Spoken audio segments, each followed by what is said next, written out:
हेडलाईन्सचे प्रायोजक आहे NBC bearings, लांब पळण्यासाठी। मुंबई पूर्वपदावर मात्र हवामान खात्याकडून पावसाचा रेड अलर्ट जारी। नागरिकांनी आवश्यकता नसल्यास शक्यतो घराबाहेर पडणं टाळावं, प्रशासनाच्या सूचना।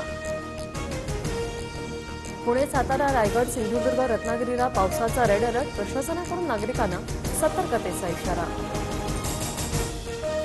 कोल्हापूर, ठाणे, पालघरला पावसाचा ऑरेंज अलर्ट, प्रतितास 40 ते 50 किलोमीटर वेगाने वारे वाहण्याची शक्यता।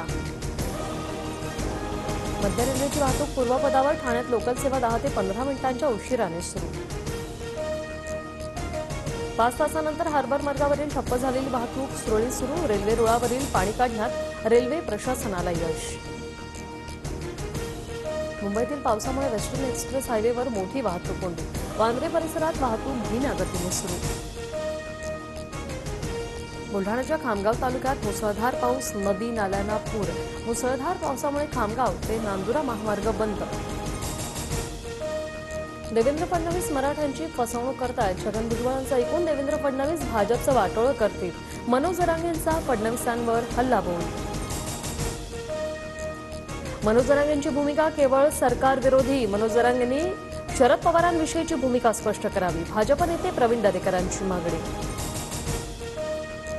भाजप ठाकरे गट अजित पवार गटाला विधान परिषद निवडणुकीत दगाफटका होण्याची धसका, मतांची फाटाफूट टाळण्यासाठी सर्व पक्ष आमदारांना हॉटेलमध्ये ठेवणार। विधान परिषद निवडणुकीत बवियाच्या हितेंद्र ठाकूरांच्या भूमिकेकडे लक्ष, हितेंद्र ठाकूरांनी शरद पवारांनंतर देवेंद्र फडणवीसांची भेट घेतली, तर हितेंद्र ठाकूर शिंदे गटाच्याही बैठकीला हजर राहिले।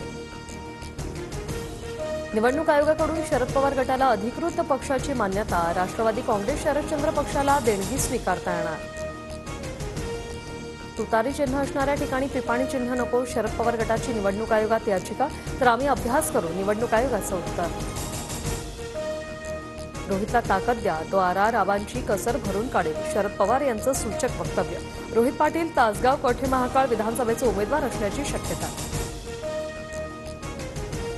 लंडनमध्ये असलेली वाघनखं छत्रपती शिवाजी महाराजांची असल्याचा कोणताही पुरावा नाही, व्हिक्टोरिया अँड अल्बर्ट म्युझियमचे इतिहासकार इंद्रजीत सावंतांना माहिती। वाघनखाबाबत सरकारने जनतेची फसवणूक करू नये, वाघनखाविषयी शासनाने स्पष्टता करावी, विरोधी पक्षनेते वडेट्टीवारांची प्रतिक्रिया। शिवसेना ठाकरे गटाचे उपनेते शरद कोळी यांना गोळ्या घालून जीवे मारण्याची धमकी, सोलापुरातील वाळू माफिया अण्णाराव उर्फ पिंटू पाटलाविरोधात तक्रार दाखल। वरळी हिटॅनन प्रकरणी शिंदे गटाचे उपनेते राजेश शहांना जामीन, 15,000च्या तात्पुरत्या जातमुचलक्यावर जामीन मंजूर। नवी मुंबई, ठाणे, रायगड, रत्नागिरीसह सिंधुदुर्गातील शाळा महाविद्यालयांना उद्या सुट्टी, पावसाचा इशारा लक्षात घेत प्रशासनाचा निर्णय। भुसावळमधील हतनूर धरणाचे 10 दरवाजे उघडले, धरणातून तापी नदीपात्रात 19,105 क्युसेक पाण्याचा विसर्ग। कोल्हापुरात पंचगंगा नदीच्या पाणी पातळीत झपाट्याने वाढ, कोल्हापूरमध्ये पंचगंगा नदीची पाणी पातळी 30 फुटांवर, इचलकरंजी शहरात 57 फुटांवर। पंतप्रधान नरेंद्र मोदी 2 दिवस रशिया दौऱ्यावर, राष्ट्राध्यक्ष व्लादिमीर पुतीन यांची भेट घेणार, दोन्ही देशांमध्ये महत्त्वाचे करार होण्याची शक्यता। जम्मू काश्मीरमधील कठुआ जिल्ह्यात लष्कराच्या वाहनावर दहशतवाद्यांचा हल्ल्यात 4 जवान शहीद तर 5 जवान जखमी।